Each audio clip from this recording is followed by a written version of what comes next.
Welcome to Succession Stories, Insights for Next Generation Entrepreneurs. I'm Laurie Barkman. I've spent my career bringing an entrepreneurial approach to mature companies struggling with change. As an outside executive of a third-generation, 120-year-old company, I was part of a long-term succession plan. Now I work with entrepreneurs, privately held companies, and family businesses to develop innovations that create enterprise value and transition plans to achieve their long-term goals. On this podcast, listen in while I talk with entrepreneurs who are driving innovation and culture change. I speak with owners who successfully transition their company and others who experience disappointment along the way. Guests also include experts in multi-generational businesses and entrepreneurship. If you are a next-generation entrepreneur looking for inspiration to grow and thrive, or an owner who can't figure out the best way to transition their closely held company, this podcast is for you. The focus of this episode was transition planning and mitigating risk. I had a great discussion with Jason Seltzer. Jason is with EHD, one of the largest privately held full-service insurance brokers in the United States.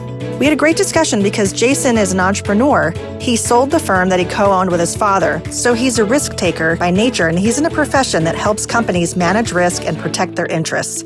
Jason shared some practical questions for business owners to consider to enhance and protect value. How prepared is the business to operate without you? And do you have a structured plan in place that can be implemented, or is it only in your head? Have you worked with experts to evaluate your risks? And timing is everything. Will you recognize opportunities that may come your way when you least expect them? Jason also shared some stories of companies that weren't prepared for the worst-case scenario. If you're a business owner that has an idea but doesn't yet have a transition plan, I think you'll find this episode very helpful. Thanks for tuning in. Jason, thanks so much for joining me today on the Succession Stories podcast. It's great to have you here. There's two main areas I want to explore with you today. You have more than 15 years of experience in insurance, benefits, financial services, and you work with various business owners to help them manage their risk. And you have an entrepreneurial background. You have various things that you've done in the entrepreneurial space, launching and operating independent companies. And this is a pretty unusual combination between risk advisor and being a risk seeker. So I want to start there. I'd love to start with entrepreneurship. How did you become interested in being an entrepreneur? Well, first of all, thanks for having me. I really appreciate the opportunity to talk about this. As you said, I do have a somewhat unique background.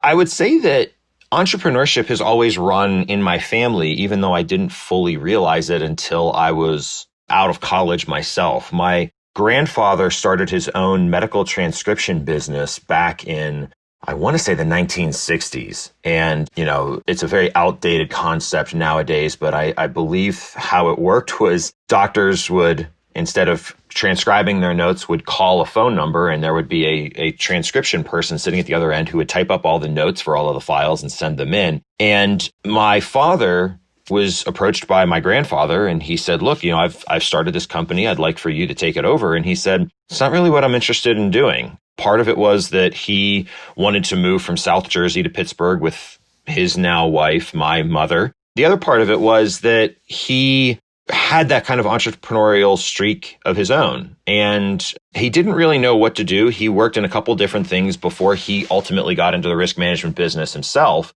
And ultimately, he was starting his own business, which was an employee benefits consulting firm in Pittsburgh that he ran for 27 years prior to its ultimate sale, initially to a private equity fund and ultimately to another buyer. And unfortunately for him, he did not have any ownership stake in his business. And so once it was sold for the second time, he found himself out of a job. And it was around the same time that, after I had been in corporate America for about 7 or 8 years myself in insurance business, I found myself reorganized out of a job as well. And all along my professional career, once I got out of college, I always just had these, I hate to say it, but I was somewhat of an idea guy. I kept coming up with these ideas, but I always struggled to implement them because my ideas were somewhat reliant upon skills that I did not have. It was also the early 2000s, and really, I'm going to use a very outdated term, but computer science was still not the prevalent course of study that it has become. So for all of the ideas that I was coming up with, I said, well, if only I could program, I could build this thing myself. And so for a number of years, I was seeking out people who had the skill set that I didn't have, because I said, I think this is a really good idea, but I don't know how to make it come to fruition. And so I did that for a little while. I had a few companies that we dabbled around with, but never really got any traction with because of the shortcomings of technology that we had.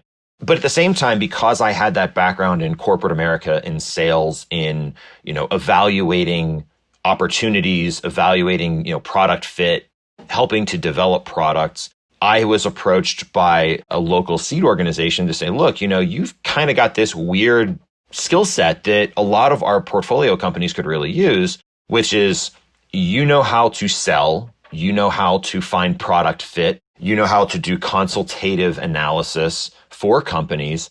And we have companies that have products, but they don't know how to find a market for them. And I thought, wow, this could be my calling, a blend of my two skill sets that I didn't really know existed. Unfortunately, at that time in Western PA and in Pittsburgh, the technology startup scene was not what it is today. It's not what it has been for several years. And the institutional support for a person with that skill set just didn't exist at the time. They said, we'd love to have you. We'd love to have you do this. Our companies need it, but we don't have the financial and internal capital to support that person. So I said, all right, well, my dad was out of a job. I was out of a job. I had a nice severance, so I had some time to sit around and think about what I wanted to do. And he said, look, I've got an opportunity to start my own business with some of my former clients who are calling on me. I'd love to have you, because we had similar backgrounds in employee benefits, but I understand that you're somewhat disillusioned with this industry in corporate America. And if you don't want to do it and you want to focus on technology and startups, I get that. And I said, I think that there's a way to blend the two. And that's what we did. I brought my startup experience of, outsourcing a lot of things that we did not specialize in. I like to refer to that time around 2010 as the democratization of technology, where a lot of technology solutions that were previously only available to large enterprise level businesses started to become available to the everyday person at an affordable cost. And it was just fortuitous timing. And so I said, look, we don't need to have a marketing department. I can use MailChimp. We don't need to have a social media director. I can use IFT and type something one time and broadcast it on infinite social media channels. And so that allowed us the ability to operate as a very small, very lean and nimble, low overhead, startup-y kind of business in a very traditional sense, a traditional industry like insurance. And so that was kind of a way for those two things to finally come together for me as a way to say, look, I'm evaluating an opportunity as an entrepreneur. 2010 was around when the Affordable Care Act was passed. And a lot of people were saying this was the death of the insurance industry. And we said we didn't think that it was. We saw an opportunity. And we evaluated that risk as risk professionals to say, okay, well, if we're going to do this, how do we do it in a way that gives us the best possibility of success? And we were very fortunate. We did it the right way. We were featured in a number of industry publications who thought that we had, come up with this new business model for the post-Affordable Care Act future of lean, insurance agencies.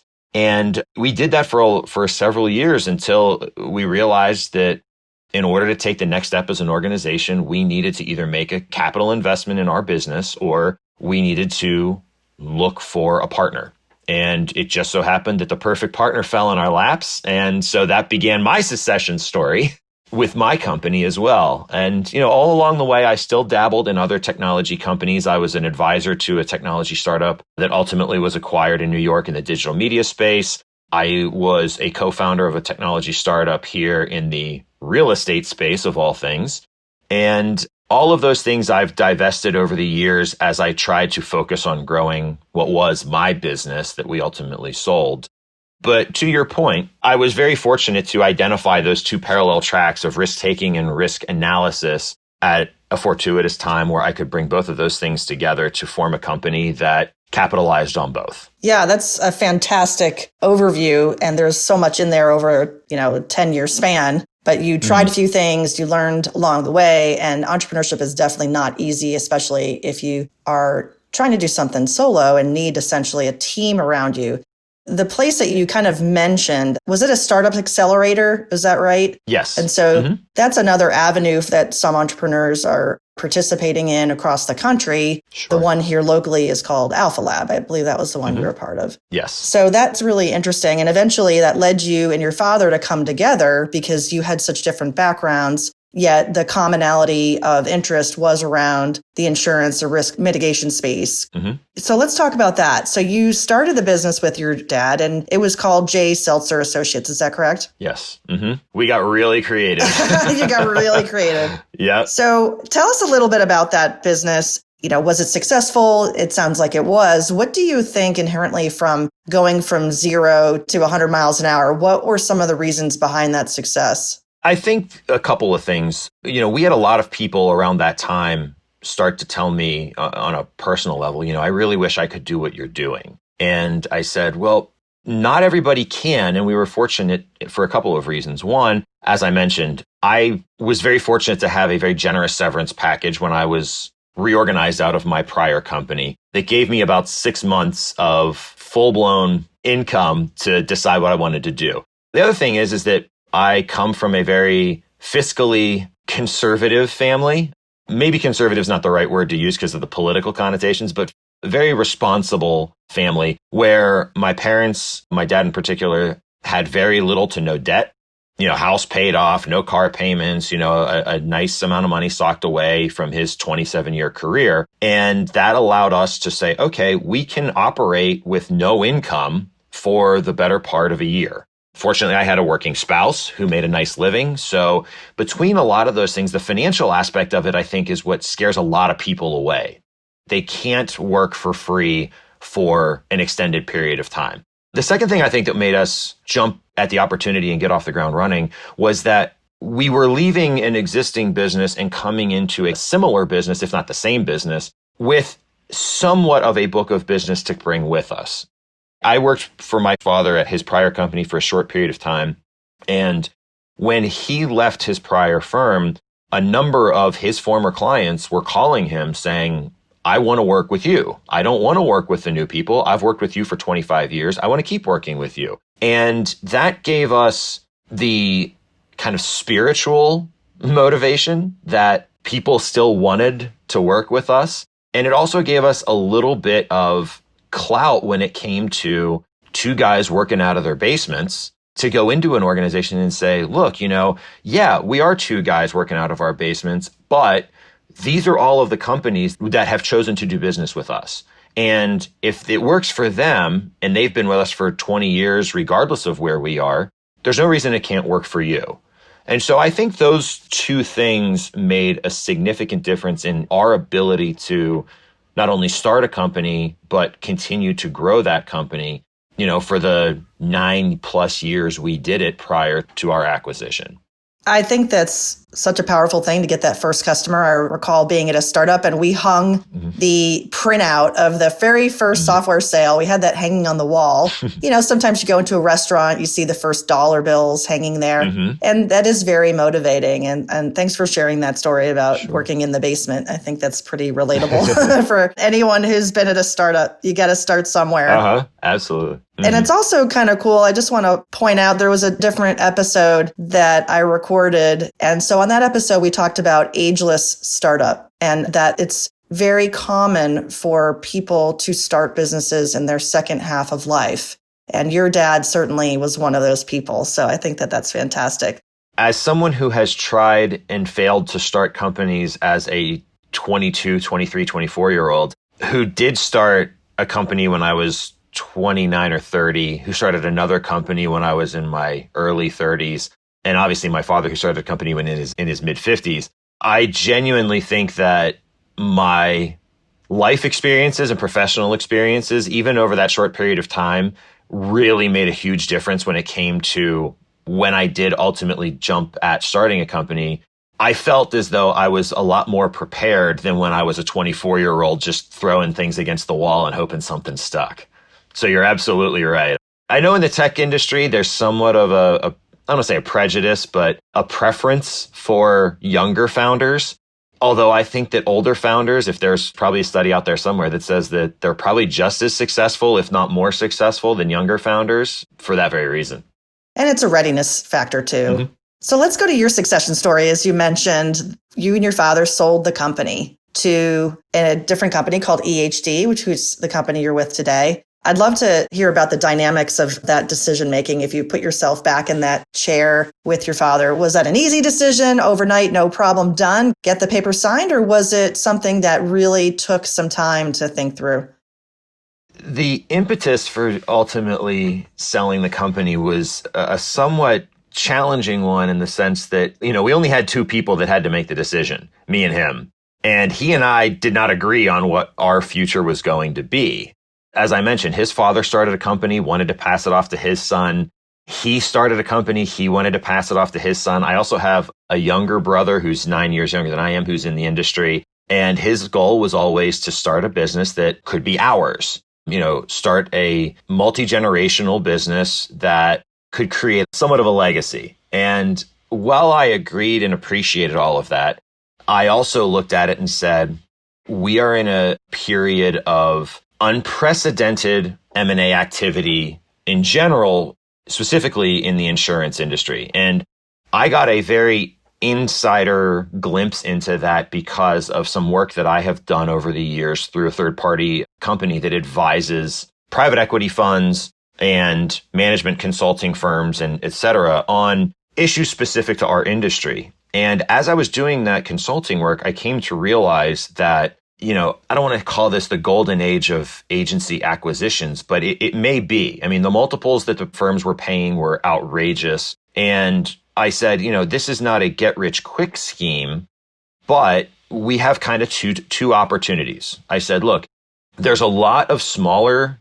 insurance organizations that do not have the expertise that they need to operate in this new post-ACA world.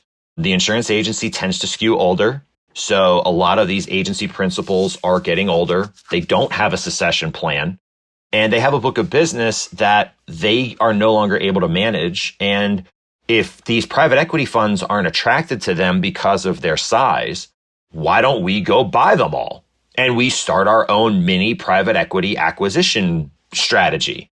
And he said, okay, that makes sense. I get what I want. I keep the business in the family. You get what you want. We get to go out and grow. And we somewhat future-proof ourselves because we're not, reliant upon us two guys. The only problem with that is when you're in the golden age of mergers and acquisitions, everybody thinks that their business is worth way more than it actually is. And when we would talk to people who needed to sell, should sell, wanted to sell, we would do our due diligence and find out that the quality of the business that we were going to be buying was suspect. The multiples that they were expecting were far too high. We were far more flexible than the private equity funds would be in working with them to come up with a way to reach those multiples. But I can't tell you how many people we had stand up in the middle of a meeting where we were talking to them about this process and just walk out and leave because they thought their business was worth $250,000 and it was worth $100,000, or their business was worth $3 million and it was actually worth less than $1 million. So it quickly became clear that that wasn't going to work. And my father is, as of last month, he is 66 years old. He has no intentions of retiring, but he has had a few health scares over the years. And we're certainly not wealthy, but he is financially stable. And if he had to stop working tomorrow, he could live comfortably for the rest of his days and not worry about it. I, at the age of 39 with a mortgage and 2 kids that I have to put through school, didn't have that financial certainty that he had. And I said, look, our growth had somewhat plateaued in the prior year or so, mostly because as the agency acquisitions accelerated, it created a number of very large private equity-backed conglomerates with a lot of resources, a lot of money to throw at problems, and the national and regional firms that also had a lot of money and resources to throw at problems. We were neither of those things. And in order for us to compete with those companies, we would have needed to make significant capital investments in the company to acquire those resources. And so I was facing a dilemma. Do we invest heavily in our company in the hopes that it works? Or if, God forbid, my father drops dead of a heart attack tomorrow, I'm toast because I can't replace 35 years of experience and knowledge. And if I did, and I tried to go out and hire somebody, they wouldn't need me, and I probably couldn't afford to hire that person anyway. So it just so happens that we were approached by a number of people who were interested in acquiring us. Most of them were private equity backed, and because of my experience in advising those private equity firms, we were not interested in that because we knew what the long-term ramifications of those agency acquisitions was. And we were only interested in selling to a company that was committed to remaining private. And somehow, a bolt of lightning struck somewhere and we got introduced to EHD. And it was pretty quick to come together. I think we agreed fairly quickly that it was a good fit. They needed us, we needed them. And I think the deal itself basically came together over a span of about 48 hours. They gave us an offer, we countered, they accepted, and that was it. So it was a somewhat drawn out process on our end, just getting to the table to decide if this is what we wanted to do. But the actual consummation of the deal was not a long drawn out process. We were ready. And when we got to the table, we were happy to do it. And we still are.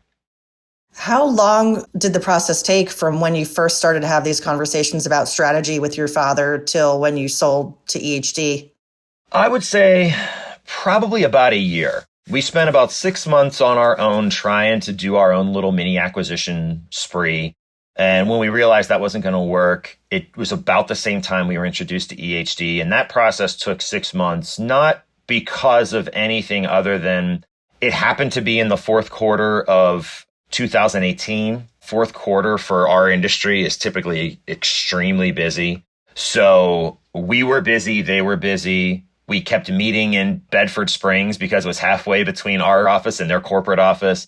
And it was really, my birthday's January 27th. I want to say right around my 38th birthday, we had essentially agreed in principle and the deal closed March 1st of 2019. So it came together pretty quick. 6 months from initial conversation to ink on paper, but it was probably closer to 3 months of discussion. And the discussions were probably pretty interesting if there was a fly on the wall between you and your father. And just going back to something you said, which was initially it seemed like your goals were divergent, that he wanted to create something that could continue as a multi-generational family business. And you were more interested in kind of the growth and more short-term liquidity event. And ultimately, that's what did happen for the right reasons. It sounds like you guys talked it all through and worked it out. Mm-hmm. But that's probably something that a lot of family-owned businesses can relate to, that when transitions are discussed, a transition can mean a variety of things, right? Does it stay within the family? Does it transition to whom? Or is it an exit and you're going through an M&A experience? So ultimately, that's what you guys did. Thanks for sharing that background. So let's segue now to talk more about the service that you're in the insurance industry and how you work with clients, because I think this is the other side of the conversation that is helpful to family businesses. I did another episode with someone who works with family businesses to plan transitions. And in the planning process is risk mitigation, a de-risking phase, if you will. And so that's certainly not a one and done. But in the context of EHD, I'd love for you to tell us about how you work with your clients, what types of clients you serve, maybe what industries they're in. And if they're multi-generational businesses, what are some of the most common situations that you talk about with them to help them in de-risking their business? Sure. And I'm somewhat anecdotal when I work with our clients because I have not only my experience in working with multi-generational businesses, but my father's, which is even greater than mine. And it's oftentimes, our clients historically have been white collar professionals, closely held businesses, family owned businesses. And now that we've joined EHD, that is changing a little bit, but that's still a client profile that we really seek out. And one of the reasons is because most of the people who do what we do, which I use the term, employee benefits consulting, a lot of people who do that tend to focus primarily on the employee benefits portion. And that's a lot of what we do, from, healthcare to executive compensation, executive disability, employee life insurance, and all of that good stuff. But we, as a result of our backgrounds, have a lot more experience in the transition planning portion and the succession planning portion of working with privately held businesses than I would say anybody else in the area who is a benefits professional. There may be a few, but not many, because they tend to focus on group benefits as opposed to working with owners and managers of privately held businesses. And so, I think from our perspective, the thing that we try to talk to our clients about is when they have a plan, ensuring that that plan is current, ensuring that that plan has been well thought out and appropriately funded, whether that's using insurance or whether that's using traditional financing mechanisms. A lot of times we find out that people have an idea, but they haven't gotten around to doing anything with that idea. Either, well, my son works here, so he's going to take over the company. Okay, well, what does that look like? Is he going to buy it from you? If he is, how is he going to finance it? Are you going to finance it for him? Is he going to have to go to the bank and take out a loan? And what does that look like? A lot of times that's kind of where it ends, is I know what I want to do, but I haven't thought through how I'm going to do it.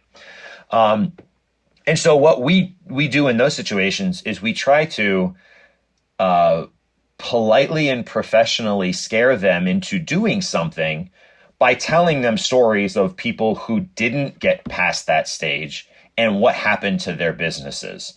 And we have countless examples of, the father who had his son work for him, and the son was going to take over the business. The son was basically the second in command, and the father dropped dead out of the blue.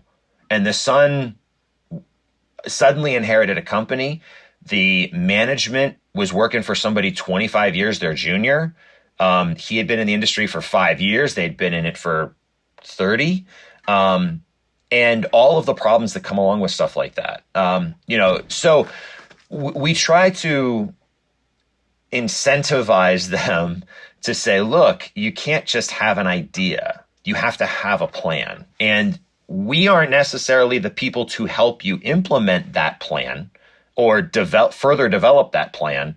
We can help you with certain aspects of the plan, but we try to ask the questions that get them thinking about how prepared are they really, or is this just a pipe dream that really has no way of coming to fruition if something happened tomorrow unexpectedly.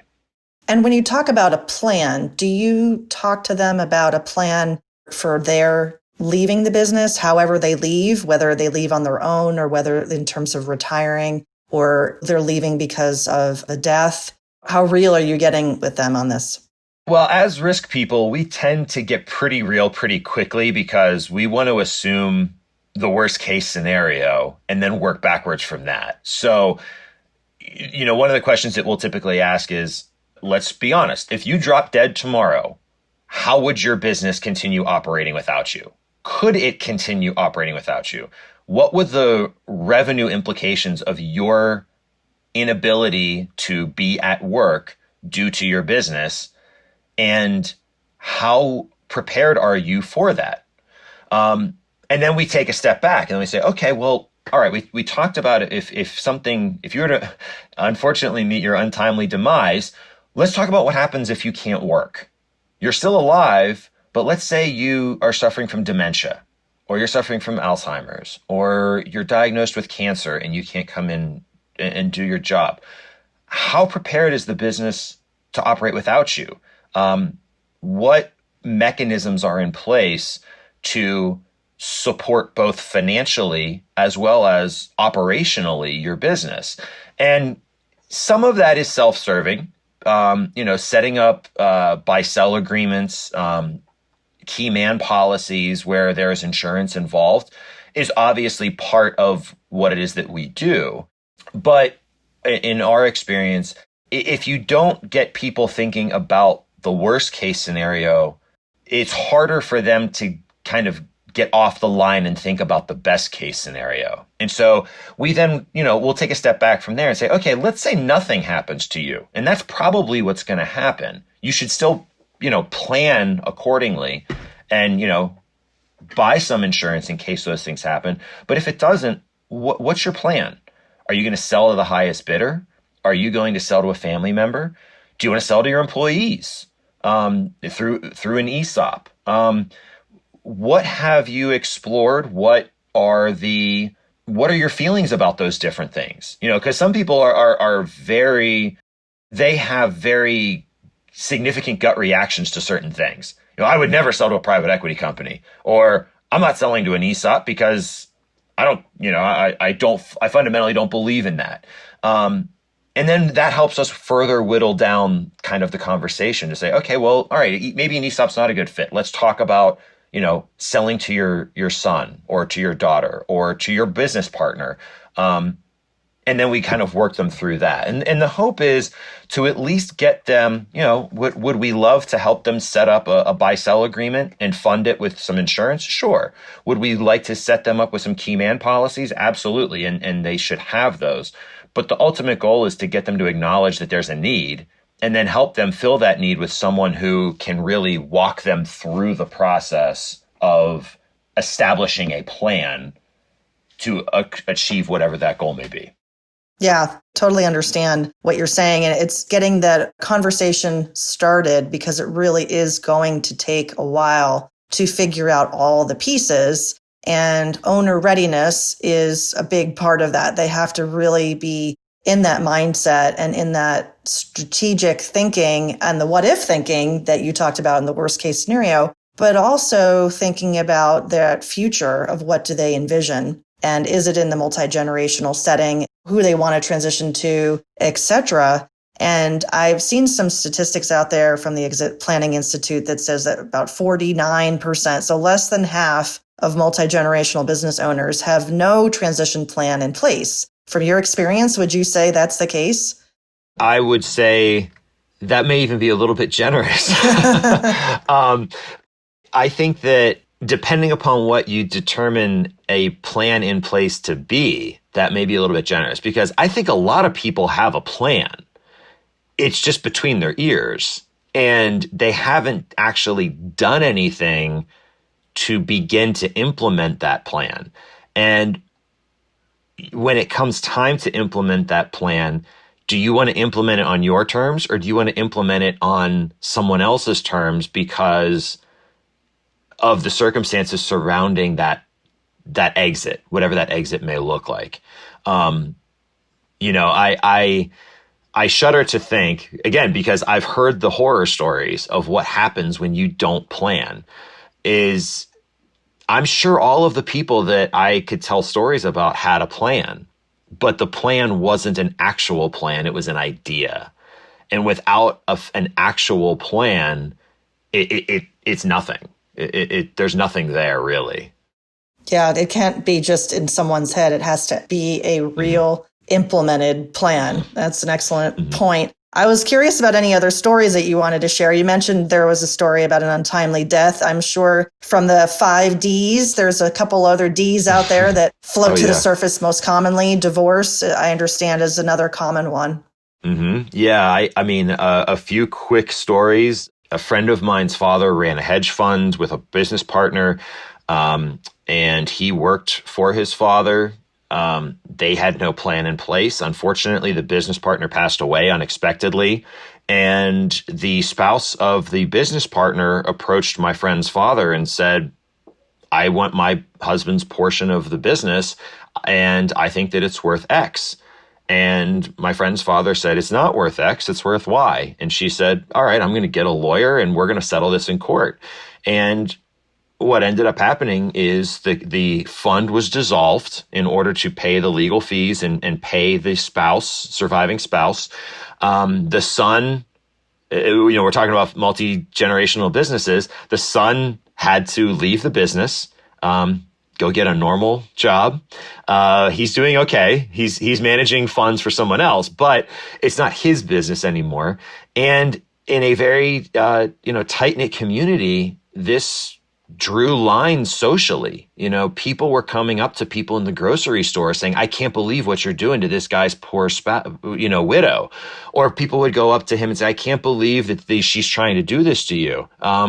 It had enormous costs on them. And the surviving partner's spouse is a very prominent real estate agent who works in the community as well. And so that affected her business. And so, you look at the trickle-down effect of these kinds of things. It's not just the people in the business that are involved. It's their children. It's the community. You risk alienating the people that you live with because the political angle that people will take.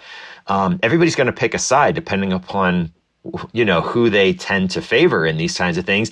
And quite honestly, it's the surviving spouse that usually gets the most of the sympathy because everybody thinks they're just getting what's theirs. And oftentimes they are, but if there's no plan in place, there's no way to know for sure. And, that's one example. I mentioned earlier, a friend of mine, his father ran a company. He's younger than I am. He was in his early 30s and his father died unexpectedly.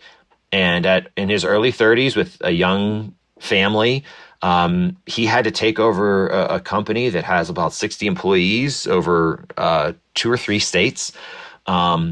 And fortunately, he'd been working in the business his whole life and was prepared to do it. But, even then, his mother worked for the company, typical, family business. Mother worked for the company. His wife works for the company. They are so reliant upon this business that, could they have put something in place that if something had happened, if he passed away unexpectedly and they had a key man insurance policy on him, how would that money have helped that first 6 months or a year after he passed away to help the business and help him and his family continue on while dealing with the unexpected death of their father and business owner? You said divorce. A company here in the neighborhood that I live in, 2 friends started a business. One of them got divorced. They didn't have a plan. And the spouse was entitled to her share of the business. And the business ultimately went under because of the legal fees and the lack of liquidity in order to pay her what she was owed. And that's just 3 quick examples. I mean, there's a lot more of those 5 Ds, but I think going back to your previous question, I think if you asked all of those people, they would all say that they had a plan. Everybody had a plan, but I can't remember. I can't remember who coined the phrase, but everybody has a plan until you're punched in the face or something like that. And if your plan isn't articulated and funded and structured and organized, it really isn't a plan at all. And at least in 2 of those 3 scenarios, it costs them the business. I like to ask everybody if they have a favorite quote about entrepreneurship. Maybe I should start asking if they have a favorite quote about worst case scenario. And I think your quote would be at the top of the list. Everybody has a plan until you're punched in the face. That's good. Yeah, I can't remember who came up with that, but I'm sure a quick Google search, you can find out who to attribute that quote to. Oh, we'll find out. Which then leads to the last question for you, which is back to entrepreneurship. Do you have a favorite saying or quote about entrepreneurship? I think there are so many that it's really hard to nail down one that I would ascribe to, partially because I think I have such a different approach to entrepreneurship than a lot of people. Entrepreneurship, I guess, is in my blood, but it's not something that initially came naturally to me. And so I think, without being able to pinpoint one, I think, as trite as this is, timing is everything. If my father and I weren't both out of work at the same time, would we have started our previous company? If I hadn't gone to work for a large multinational company that reorganized my division and gave me a really nice severance, would I have been in a financial position to start my own company? If we didn't take a meeting with this guy who ultimately went back to central Pennsylvania and mentioned to someone else that we existed, would we be here right now? I think, I think timing really is everything. And you can't force timing. Timing is everything, and you create your own luck kind of go hand in hand. I don't necessarily believe in luck. I believe in timing and being fortuitous with the opportunities that are presented to you, and never closing a door and making sure that you leave all your options open, because you never know which of those times is going to be the right investor or the right financier or the right buyer, or the right business partner. And if you meet the right person, but it's the wrong time, don't force it. Wait for the time to be right. And if you do, you'll look back on it afterwards and you'll go, man, the timing of everything was just perfect. But at the time, you don't realize that. It's only in retrospect you can realize how relevant timing is to your decisions. So I think as old and as trite as a saying as it is, I really do believe that timing is everything.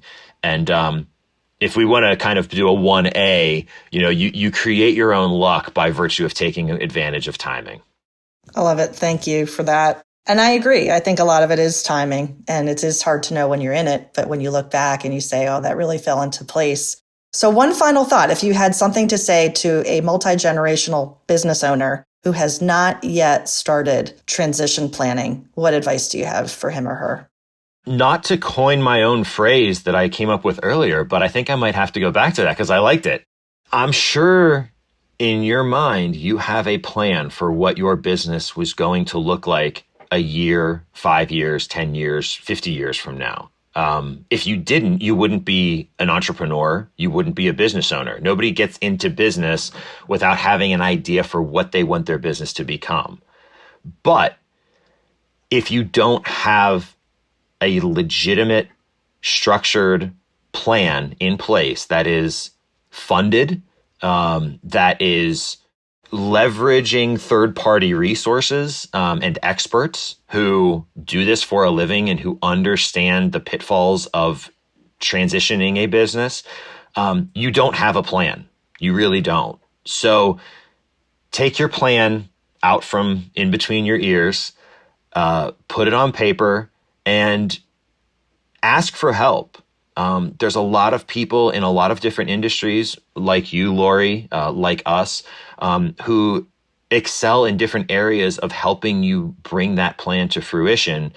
And the consequences of not taking action now are significant. The consequences are significant indeed. That's probably a good place to stop. Jason, thanks so much for joining me today. We talked about a lot of things. I think the biggest thing being for family-owned business owners or privately held companies to take a hard look at how prepared are they? How prepared is the business to operate without them? And you gave us a lot of things to think about. So thanks again for being here. Well, my pleasure. Thank you for having me. Thanks for listening to the Succession Stories podcast. I hope you enjoyed this episode and that you'll consider sharing it with a friend. If you think it's worth 5 stars, please go to iTunes and rate it so that others can find it as well. I would love to hear from you. Tell me what insights inspired you today. And if you have suggestions for content, please let me know. You can reach me at Laurie Barkman on LinkedIn, Twitter, and Instagram, or send an email to successionstoriespodcast@gmail.com.